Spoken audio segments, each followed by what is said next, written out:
10-20 കാന്താരിയും 8-10 ചുവന്നുള്ളിയും ഒരു നെല്ലിക്ക മുഴുപ്പിൽ വാളൻപുളി എടുത്തിട്ടുണ്ട്.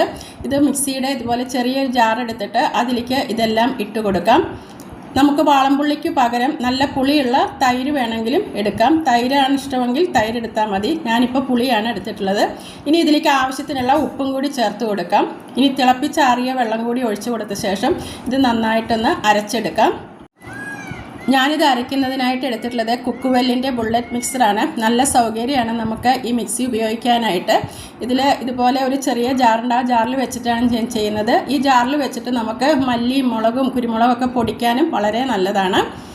ഇതിപ്പോൾ നന്നായിട്ട് അരച്ചെടുത്തിട്ടുണ്ട്. ഇതിപ്പോൾ കുറച്ച് കട്ടിക്കാണ് ഇരിക്കുന്നത്, അപ്പോൾ കുറച്ചും കൂടി വെള്ളം ഒഴിച്ചു കൊടുക്കണം. പിന്നെ ഈ മിക്സിയുടെ ഒരു പ്രത്യേകത, നമുക്ക് ഈ ജാറ് തന്നെ ഒരു പാത്രമായിട്ട് നമുക്ക് ഉപയോഗിക്കാം. വേറൊരു ബൗളിലേക്കൊന്നും ഒഴിക്കേണ്ട ആവശ്യമില്ല. ഇതിൽ തന്നെ നമുക്ക് സ്റ്റോർ ചെയ്ത് വെക്കാനൊക്കെ പറ്റും.